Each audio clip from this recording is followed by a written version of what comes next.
Olá, meus queridos, que bom nós podemos estar juntos aí para mais uma ministração, né, da nossa série Acelerando o Sobrenatural. Eu creio, querido, grandes coisas o Senhor está fazendo e ainda vai fazer.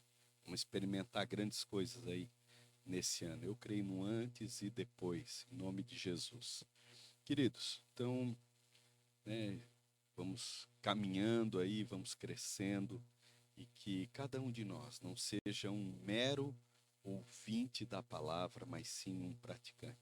Aquele que pratica a própria palavra diz que é aquele que construiu a sua casa sobre a rocha. E nós sabemos que rocha é essa. A nossa rocha é Jesus Cristo. Amém? Então, vamos orar para nós começar esse tempo, então, consagrando esse tempo ao Senhor. Amém. Pai, em nome de Jesus, nós queremos louvar, exaltar e engrandecer o teu nome, te agradecer mesmo pelo privilégio que temos de conhecer, né, de te conhecer, de conhecer a tua palavra. O Senhor amplie mesmo a nossa visão. Eu creio que a própria Bíblia é a revelação, não é verdade? Mas também, Senhor, nós precisamos de uma iluminação. Sem essa iluminação, nós não entenderemos. Vem, Espírito Santo, sobre nós agora, enche-nos mesmo com a tua presença e que, como eu já falei, nós não sejamos meros ouvintes, mas sim praticantes. Mas nós reconhecemos, Senhor, que sem o Senhor é impossível. Vem sobre nós, querido Espírito Santo, e nos conduz mesmo ao centro da vontade do Pai. Consagramos esse tempo a Ti, essa ministração, Senhor, fala ao mais profundo do nosso coração e produz vida em nós, Pai. Acrescenta fé em nome de Jesus. Obrigado, Senhor. Somos muito privilegiados. A Ti pertence toda a honra, toda a glória e todo o louvor, hoje e sempre. Amém, amém e amém. Amém, queridos? Então, a espiritualidade do reino, e agora, hoje nós vamos estar falando sobre o jejum. Amém? E eu quero ler o texto de Mateus 6, dos versículos 16 ao 18. Então, vamos ler junto ali, Mateus 6, 16 ao 18. Abre o seu aplicativo ou a Bíblia mesmo aí, né, e acompanhe o texto aí. Olha só o que fala. Quando jejuarem, não mostrem uma aparência triste como os hipócritas, pois eles mudam a aparência do rosto a fim de que os homens vejam que eles estão jejuando. Eu lhes digo verdadeiramente que eles já receberam sua plena recompensa. Ao jejuar, ponha óleo sobre a cabeça e lave o rosto, para que não pareça aos outros que você está jejuando, mas apenas a seu pai, que vê no secreto. E seu pai, que vê no secreto, o recompensará. Amém, queridos? Olha só, esse trecho do Sermão do Monte, ele continua tratando a espiritualidade no reino de Deus. No primeiro versículo, diz para não nos guardar de exercer a nossa justiça diante dos homens, né? Em outras palavras, o que nós fazemos no reino de Deus, não fazemos para os homens. Assim como lá na oração, Jesus também começa a falar sobre isso, aqui no jejum ele fala exatamente a mesma coisa. E qual é o motivo de tentar nos agradar os homens, não é verdade? Sabe qual é o motivo? É agradar a nós mesmos, alimentar nosso ego, não é verdade? O texto, querido, não menciona o ego, mas é ele que está em evidência, que deseja aparecer, que deseja a glória. É o nosso ego que quer o reino, o poder e a glória, querido. Olha só, uma vez que nosso eu e nosso orgulho desejam essas coisas, o Senhor nos fala que não é possível servir a Deus sem negar a si mesmo, querido. Olha só. Esse é o princípio que percebemos nas entrelinhas. Olha só. Na verdade, isso aí é o que nós precisamos, negar a si mesmo, negar o nosso eu, negar o nosso egoísmo, não é verdade? Todo aquele que deseja ser visto pelos homens precisa negar a si mesmo. Ou seja, primeiro deve guardar-se de exercer sua justiça diante dos homens. Olha só, de outra sorte, querido, disse Jesus, né? Não terá galardão junto ao Pai celeste. Está entendendo? aquele que faz as coisas para agradar a homens, querido, para buscar o, o elogio, não é verdade? Para buscar esse elogio dos homens, não vai receber o elogio da parte de Deus. Né? E daí vem, isso é uma questão de a gente estar sondando o nosso próprio coração. Qual é a real motivação do nosso coração, não é verdade?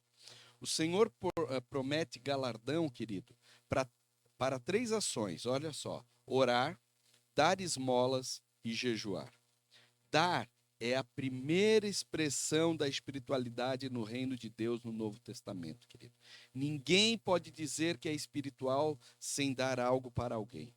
Nosso Pai é um doador, queridos. A Bíblia diz que Deus amou o mundo de tal maneira que deu o seu Filho unigênito, querido. Entregou, deu o seu Filho. Isso é, deu tudo o que tinha por amor a mim e por amor a você, querido. O máximo que ele podia dar, ele deu. E é por isso que nós, como cristãos, a nossa cultura, a nossa identidade tem que ser justamente essa: o dar, querido.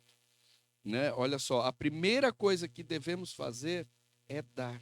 Mas não podemos nos esquecer de dar sem a intenção de sermos vistos pelos homens, querido, pelas pessoas. Caso contrário, não ganharemos galardão. Olha só, está entendendo qual a motivação do coração? Vocês estão entendendo?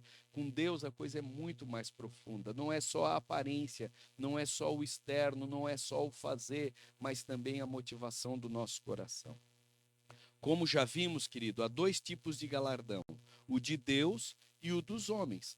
Ambos se aplicam ao ato de dar esmola, a oração e, como veremos a partir de agora, também o hábito de jejuar. Muitos carregam, queridos, conceitos errados a respeito do jejum, mas quero trazer esclarecimento aqui, tá entendendo? Para você estar entendendo o que é o verdadeiro jejum, o jejum que agrada o coração de Deus, não é verdade? Olha só, em primeiro lugar, que eu quero falar, o jejum não é simplesmente ficar sem comer, querido. Isso é dieta ou greve de fome, querido. E você tem que entender isso, tá entendendo? Mas não é jejum. Ele também não é algum tipo de penitência praticada por fanáticos, nem algo para ser feito apenas por monges que vivem trancados em algum mosteiro. Falando de maneira simples, o jejum é a abstinência de comida para um propósito espiritual. Tá entendendo o que é o jejum? Abstinência de comida para um propósito espiritual. E é isso que nós vamos estar adentrando agora, vamos estar mergulhando para ter o real entendimento sobre o que é o jejum. No capítulo 6 de Mateus, querido, quando Jesus dava a constituição do reino, ele falou de 3 coisas que todo discípulo deveria fazer e ensinou a maneira correta de como fazê-las. Ele disse, olha, quando deres, né, o dar, né, está lá no versículo 2 do capítulo 6, né? Quando orardes, está no versículo 5, e quando jejuardes, está no versículo 16, querido. Ofertar, orar e jejuar são as 3 dobras, as 3 dobras, querido, de uma corda espiritual que não pode se romper. Tá entendendo? Isso está lá em Eclesiastes 4:12, falando dessa corda de 3 dobras. Essas 3 coisas, quando praticadas juntas, produzem solidez na vida de um discípulo. Vocês estão entendendo? Não existe, primeiro, vida com Deus, né, de discípulo, sem ter essa natureza de dar. Essa natureza de dar também não pode ser excluída do orar. E o orar também não pode estar excluída do jejum. Essas 3 coisas têm que andar juntas, não é verdade? Todos concordam com a oração, alguns ofertam, mas poucos cristãos realmente possuem a disciplina do jejum. Precisamos apenas nos lembrar que Jesus, que podia todas as coisas, teve de jejuar. E eu vou te perguntar, se Jesus teve que jejuar, muito mais nós temos, não é verdade? Muito mais, né? E eu vou dizer uma coisa, muitas pessoas às vezes são presas espiritualmente, né? Porque Jesus falou que certas castas de demônios só são expulsas com muito jejum e oração. Amém? Então nós também teremos que romper essas cadeias espirituais através do ato de dar, orar e jejuar. Amém? É interessante que todos os crentes enfatizem a necessidade de contribuir e de orar. Mas a maioria ignora, querida, a importância de jejuar. Contudo, Jesus colocou essas três atitudes juntas: contribuição, oração e jejum. No versículo 16, ali de Mateus 6, fala assim: olha só. Quando jejuarem, não mostram aparência triste como os hipócritas, pois eles mudam a aparência do rosto, a fim de que os homens vejam que eles estão jejuando. Eu lhes digo verdadeiramente que eles já receberam a sua plena recompensa. Tá entendendo? Recompensa total. Quando fazem isso para receber elogio ou até para se contristar, para mostrar que são seres mais espirituais, já recebem a sua totalidade da recompensa. A recompensa da qual o Senhor falou aqui é o elogio. Aqueles que fazem questão de mostrar aos outros que estão jejuando e obtêm os elogios que tanto buscaram, esses já receberam a recompensa, querido. Não é fácil identificar um hipócrita, mas o Senhor nos dá algumas pistas. Olha só. Primeiro, vive buscando o louvor dos outros, em vez de agradar ao Senhor. Isso está lá em Mateus 6, no versículo 2 e no versículo 5. Veste-se com aparência de justiça, mas seu coração não está ali. Está lá em Mateus 15, 7 e Mateus 23, 25 e 27. Até, coloca roupa, dá tanto a preocupação com roupa, com o estilo, com isso e com aquilo, mas o coração está longe de Deus, querido.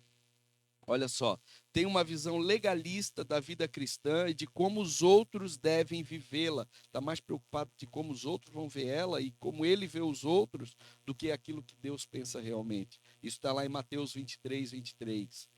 É seletivo em sua obediência a Deus. E eu vou te dizer uma coisa: obediência seletiva é desobediência. Está lá em Mateus 23, 23 e Lucas 6, 46. Reconhece as falhas dos outros, mas não a sua própria. Está sempre com o dedo apontado. Aponta as falhas dos outros, mas esquece que tem outros dedos apontando para ele mesmo. Olha só, não é verdade? Rebaixa os outros para se sentir melhor consigo mesmo. Então vê pecado em todo mundo. O outro é isso, o outro é aquilo, o outro é aquilo outro, o outro é aquilo outro, mas não tem olhos para ele mesmo, não é verdade? E aí, por isso ainda rebaixa os outros. Isso está lá em Provérbios 11, 9. Tem cauterizado a própria consciência. Pecado e castigo já não podem mais afetá-lo. Não está nem aí. Não tem disciplina, não tem correção, não tem mais nada, está entendendo? Temos que cuidar. Isso está lá em 1 Timóteo 4:2 e Jó 36, 13.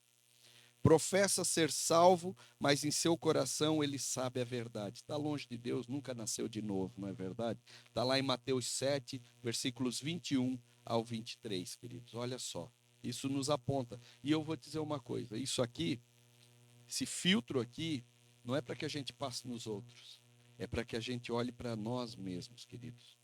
Ao jejuar, ponha óleo sobre a cabeça e lave o rosto. Está lá em Mateus 6,17, querido. Quando jejuavam, os fariseus ficavam tristes, deixavam os cabelos desarrumavam, não escovavam os dentes e deixavam a cara amassada. Mas Jesus disse que devemos fazer diferente. Naquela época, querido, as pessoas ungiam a cabeça com óleo, mas hoje podemos usar um gel nos cabelos, não é verdade? Ficar bonitinho, o que dá uma aparência renovada, lavar o rosto, as mulheres podem se maquiar, tudo para evitar uma aparência de uma autocomiseração, de uma autoflagelação, tá entendendo? Querer mostrar alguma coisa para os outros. Uma aparência de que estamos em crise, não é verdade? Normalmente, querido, admiramos mais a espiritualidade de João Batista do que a do próprio Senhor Jesus. Quando encontramos alguém que não come quase nada, se veste de forma austera e vive recluso, logo concluímos que se trata de alguém espiritual. Mas o nosso padrão é a espiritualidade de Jesus, querido. Quem olhava para o Senhor não via nele aquele comportamento tido como mais espiritual. Os evangelhos dizem que ele foi chamado de beberrão e comilão, pelos fariseus. E o motivo é bem claro. João Batista morava no deserto, mas Jesus morava numa casa normal. João comia gafanhotos com mel silvestre, Jesus comia peixe, carne e tomava vinho. Ele também aceitava convites para festas de casamento e certamente, querido, olha só, não ficava no cantinho carrancudo. Ele participava da festa, se divertia. João Batista usava roupas de pelo de camelo, mas Jesus se vestia tão bem que, quando morreu, os soldados sortearam as suas vestes. Queridos, olha só, qual tem que ser a nossa aparência? Eu vou dizer uma coisa para vocês, não é verdade? Como nós precisamos fazer as coisas com a motivação correta. Eu não estou dizendo que as pessoas, às vezes, não podem receber um chamado de Deus para andar com uma determinada roupa, um estilo de roupa, alguma coisa, mas isso não é a doutrina. O problema é quando isso tira o foco. As pessoas, às vezes, estão mais preocupadas com a aparência do que os outros vão dizer, do que isso ou aquilo, do que aquilo que está realmente dentro do coração, não é verdade? Jesus tinha uma espiritualidade, querido, que contrariava os fariseus. A Bíblia não diz que ele era alegre, mas podemos deduzir que sim. Por quê? Pois ele conta que as crianças pulavam em cima dele a ponto de os discípulos terem de proibi-las. Olha só, e eu vou te falar uma coisa. Criança não vai em quem é carrancudo, irado, brabo, anda com cara de delegado toda a vida. Criança vai em quem é alegre, em quem tem uma aparência feliz. Isso atrai as crianças. E Jesus era assim, não é verdade? Então, com certeza, Jesus exalava a alegria, não é verdade? Então é isso que nós temos que ter. Olha só, há tempo, querido, e lugar para tudo. Por isso, quando quisermos jejuar, devemos ficar em casa e não ir jejuar na casa do vizinho e nem em alguma festa. Tudo tem seu tempo e lugar. Festa é para festejar. E se não quisermos ser rudes e, de certa forma, até agressivos com aqueles que estão festejando, é melhor ficarmos em casa. Vocês estão entendendo? A espiritualidade do reino não agride porque ela é equilibrada. Eu vou dizer uma coisa para vocês. A vida com Deus é equilíbrio. Lembre-se sempre disso. Aqueles que possuem, fazem o que devem fazer. Aqueles que possuem essa vida dentro de si, fazem o que devem fazer na hora e no local adequado. Amém? No reino, o Senhor olha o coração e não o exterior. Portanto, querido, ao jejuarmos, devemos lavar o rosto, ungir a cabeça, vestir uma boa roupa e manter o semblante alegre, para que ninguém precise perguntar se estamos bem. Isso faz parte da verdadeira espiritualidade, queridos. Não precisamos estar andando cabisbaixo, triste, até para mostrar, não é verdade? Não devemos ser assim.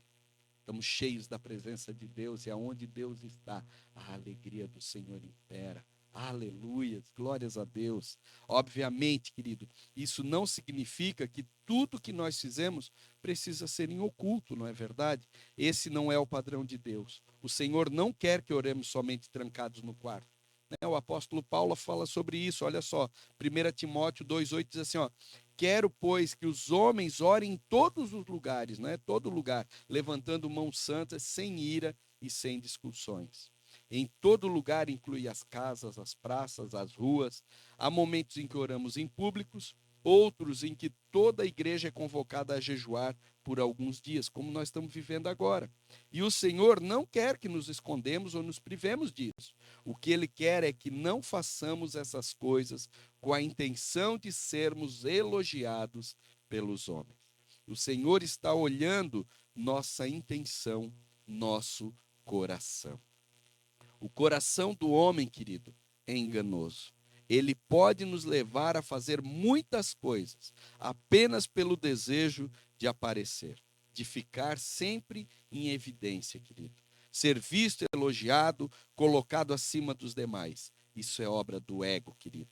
É uma praga maligna que o diabo injetou em nós. Eu vou dizer uma coisa.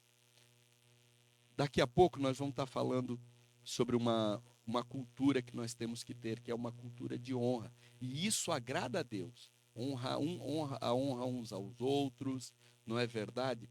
termos essa prática mesmo de elogiar, de honrar, de agradecer. Isso tem que ser uma prática nossa. Mas sabe o que a gente tem que cuidar? Porque o diabo pega uma coisa que é normal, que é de Deus para nós, e transforma numa coisa que infla e que perde a real natureza, a sua real natureza, que é o elogio, o honrar o irmão, não é verdade? E o diabo transforma em algo. E daí o que a gente começa? Eu estou fazendo as coisas, não tem ninguém me elogiando, não tem ninguém me honrando, não tem ninguém fazendo. O diabo faz isso, o diabo mente e engana. A única coisa que ele faz é isso, querido, que ele criou, é a mentira. A palavra de Deus diz que ele é o pai da mentira, mas nós que discernimos todas as coisas, as pessoas espirituais discernem todas as coisas, e a gente tem que saber que nós estamos trabalhando para Cristo, querido, e é dele que esperamos os elogios. Se alguém elogiar, amém.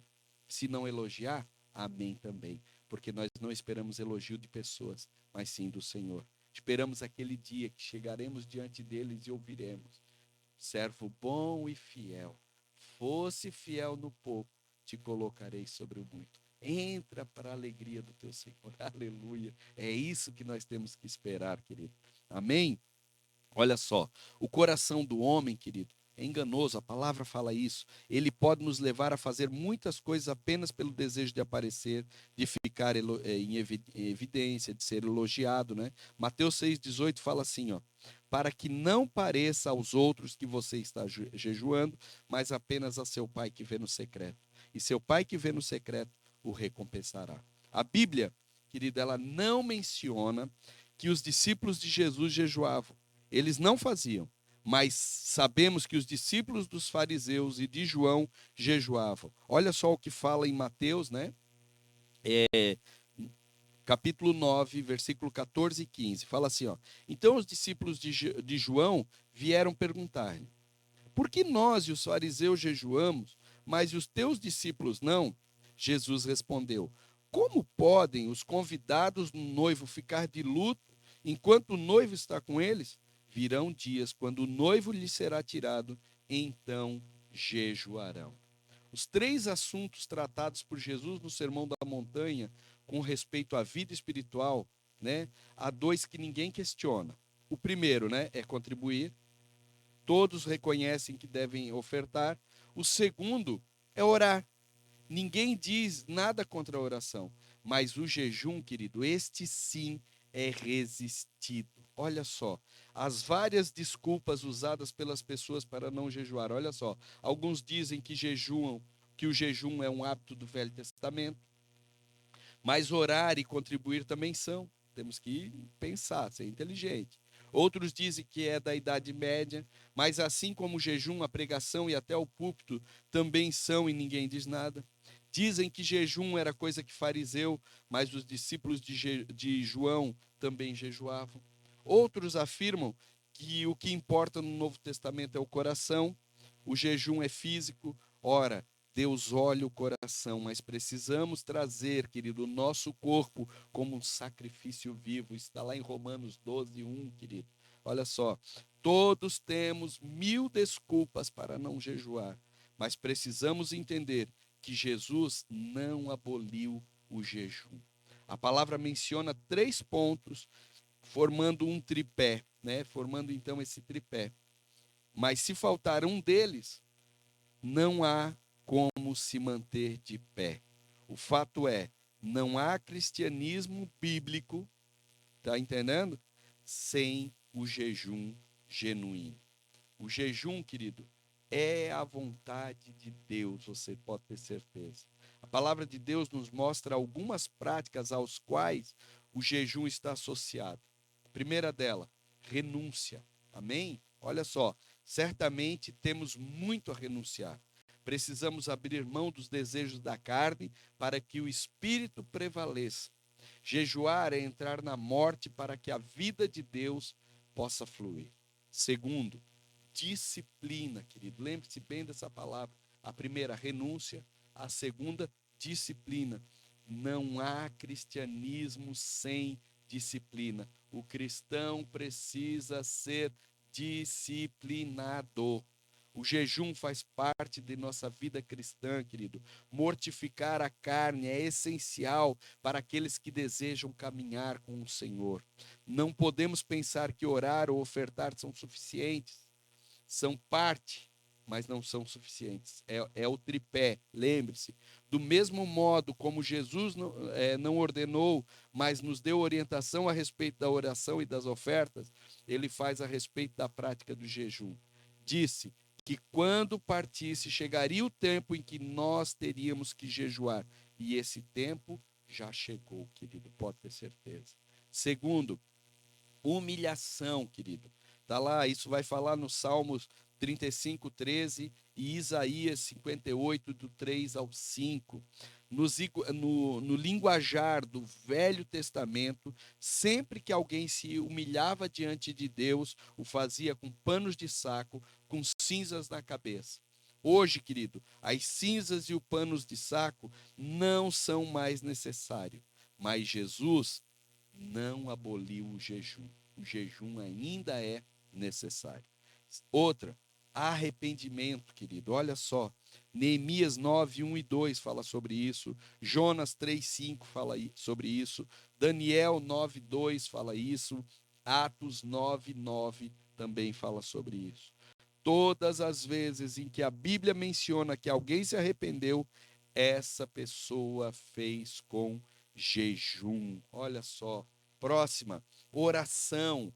Nós vamos ver sobre isso em Êxodo 24, 18, 2 Crônicas 20, Esther 4, 16, Esdras 8, 21, Mateus 4, 1 e 2, Atos 13, de 1 a 3, e Atos também 14, versículo 23. Mais do que qualquer outra prática, querido, o jejum está associado à oração. Jejum é oração intensificada. Olha só, é o poder de Deus sendo liberado, querido. Cadeias sendo quebradas, não é verdade? Grilhões sendo quebrados através do jejum e da oração. Frutificação, querido. Não há mover de Deus sem disposição de entrar na morte. Pois para que os outros tenham vida, alguém tem que morrer. Jejum é um tipo de morte. Muitos querem ter fogo do céu, mas não querem jejuar. Querem o poder de Deus, querem ver almas se converterem, mas não querem jejuar. O jejum tem o poder de mudar realidades, de trazer mover e avivamento, querido. O jejum possui um grande poder espiritual. Jesus falou sobre aquela casta de demônios que somente com muito jejum e oração, não é verdade? Creio que ele é como uma bomba atômica, querido, dada pelo Senhor para destruir as fortalezas espirituais, não é verdade? Fortalezas espirituais do diabo e liberar um grande reavivamento espiritual. Queridos, e uma grande colheita em todo o mundo.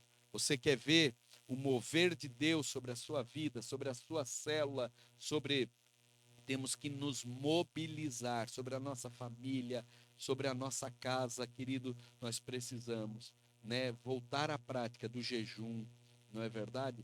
Do dar e de jejuar, querido, você pode ter certeza. Eu quero falar agora sobre alguns tipos de jejum.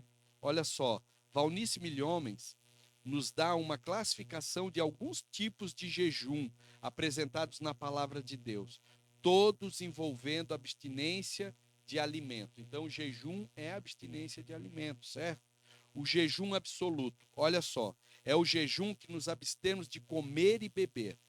E eu vou te dizer uma coisa, a Bíblia não menciona jejum absoluto de mais de 3 dias. Deixa eu te explicar direitinho isso aqui, vai prestando atenção aí. Pois esse é o tempo máximo que o ser humano pode viver sem água. Portanto, biblicamente, o jejum absoluto não pode ultrapassar de 3 dias. Mas eu vou te dizer, eu particularmente, querido, recomendo esse tipo de jejum, um jejum absoluto, apenas um dia. Das 6 horas, né, da manhã às 6 horas da tarde. Tá entendendo? Esse jejum ali. Em todos os casos de jejum absoluto, as pessoas envolvidas estão enfrentando alguma crise que as lança numa busca de Deus tão intensa que o desejo de comer e beber facilmente desaparece. Está entendendo? É uma experiência de necessidade muito intensa. Paulo é um exemplo disso. No caminho de Damasco, encontra-se com o próprio Cristo, que se revela a ele e o confronta, não é verdade? Assim, diante de uma experiência tão sobrenatural, ele se entrega totalmente ao jejum e à oração. Por 3 dias, olha só o que fala Atos 9:9, né? Por 3 dias ele esteve cego, não comeu nem bebeu. Esther é outro exemplo como podemos ver a seguir. Olha só, está lá em Esther 4:16, diz assim: vá reunir todos os judeus que estão em Suzã e jejuem em meu favor. Não comam nem bebam durante 3 dias e 3 noites. Eu e minhas criadas jejuaremos como vocês. Depois disso, irei ao rei. Ainda que seja contra a lei, se eu tiver que morrer, morrerei. Olha só que coisa, querido. O jejum normal, o tipo mais comum é o jejum normal. Um exemplo desse tipo é o jejum de Jesus, sobre o qual lemos que ele não comeu, mas a Bíblia não afirma que ele não tinha bebido, querido. Diz que ele teve fome, mas que não diz nada, né? Que ele não tenha tido sede. Está entendendo? Daí concluímos que ele bebeu, pois água não é alimento. Podemos viver sem comer por até 40 dias, pois o corpo usa suas reservas armazenadas. Porém, não sem beber, né? Naturalmente. O período desse tipo de jejum pode ser menor do que 40 dias. Eu não estou dizendo que precisa ser 40 dias, está entendendo? Então, assim, querido, tem muitas vezes que a gente lê alguma coisa na palavra e a gente acaba acrescentando coisas que realmente não estão escritas. E nós temos que cuidar com isso também, né? Aqui, como nesse jejum, não fala que Jesus não bebeu, não é verdade? Mas fala que ele não comeu por 40 dias. Olha só, Lucas 4:1 e 2 diz assim, ó: Jesus, cheio do Espírito Santo, voltou do Jordão e foi levado pelo Espírito ao deserto, onde durante 40 dias foi tentado pelo diabo. Não comeu nada durante esses dias e ao fim deles teve fome, né? Ó, quando há um jejum sem água, a Bíblia sempre menciona que a pessoa não comeu nem bebeu. E como já vimos, a Bíblia não cita um jejum sem água por mais de 3 dias. Concluímos, portanto, que o jejum normal ou comum, abstinência de alimento, mas não de água.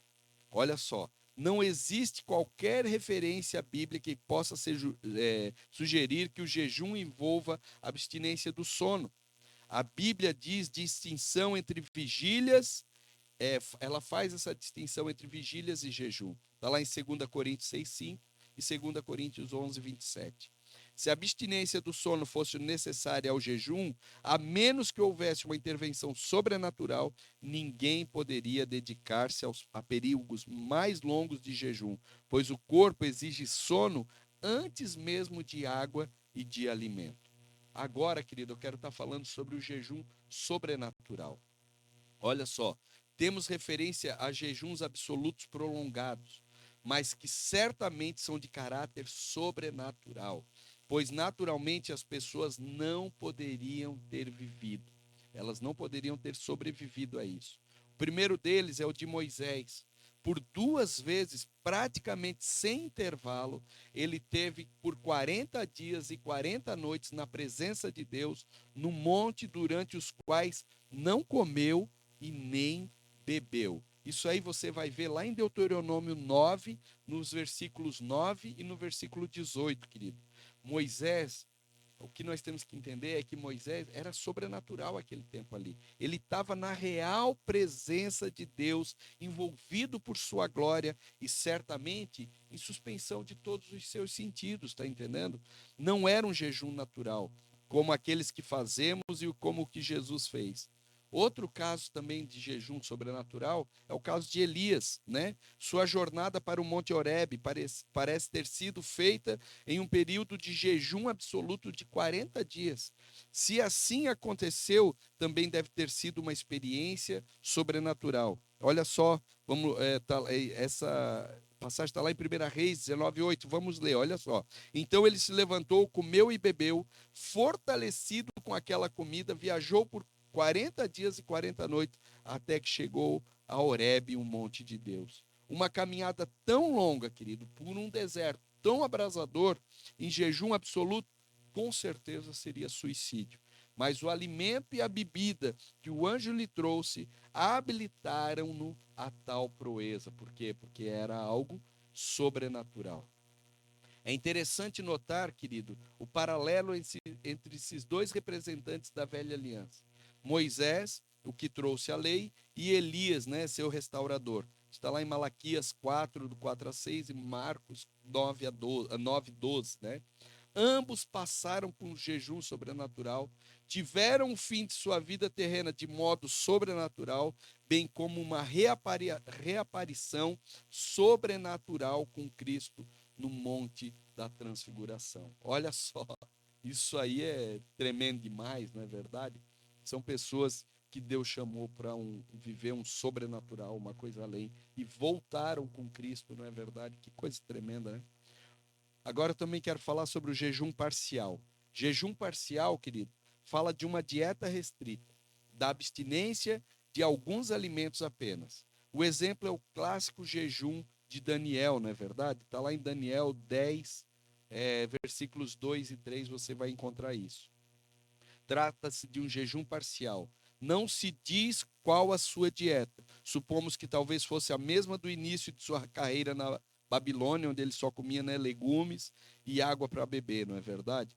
O fato é que não comeu manjares deliciosos. Olha só, existe um valor muito grande nesse tipo de jejum, e no caso de Daniel, ele culminou com uma tremenda visitação de um anjo de Deus que lhe trouxe uma revelação indispensável à nossa compreensão das batalhas que se travam nas regiões celestes.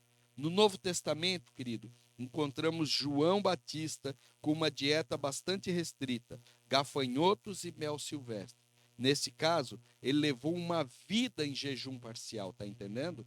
João Batista era a dieta dele, ele viveu assim, não é verdade? O jejum parcial permite muitas variações, incluindo casos em que o único tipo de alimento pode ser usado durante todo o período do jejum.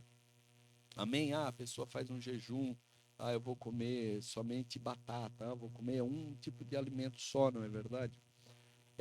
E agora eu quero estar falando também sobre a duração do jejum. Quanto à duração do jejum, querido, na Bíblia vemos que ele pode durar desde uma noite até 40 dias, né? Uma noite, o período em que Dário jejuou quando Daniel foi lançado na cova de leões, está lá em Daniel 6,18. Um dia, Esdras e seu povo junto ao rio Ava, na Babilônia, antes de seu regresso a Jerusalém, está lá em Esdras 8, do 21 a 23. 3 dias, Esther e os judeus em Suzã, diante do decreto de Amã, para exterminar a nação, está lá em Esther 4:3. 21 dias, Daniel orando e clamando por seu povo, buscando revelação de Deus, né? Está lá em Daniel 10, versículos 2 e 3. 40 dias, Moisés no monte com Deus, por 2 vezes recebendo as tábuas da aliança, intercedendo pelo povo em pecado. Está lá em Êxodo 24:18, Êxodo 34:28 e Deuteronômio 9, versículos 9 e versículo 18. Olha só, aqueles que nunca jejuaram, querido, não devem começar com jejuns prolongados, não é verdade? Jejuns logo de uma vez, assim. O melhor é começar jejuando até meio-dia, depois da meia-noite até às 6 da tarde, e em seguida, quem sabe, por 24 horas e aumentando gradualmente. Porém, não devemos ficar sem jejuar. Que tipo de jejum eu vou fazer? Parcial? Aí é você e Deus, querido. Você que tem que ver isso, não é verdade? Mesmo que não entendamos as razões e implicações de tudo isso, devemos jejuar, querido.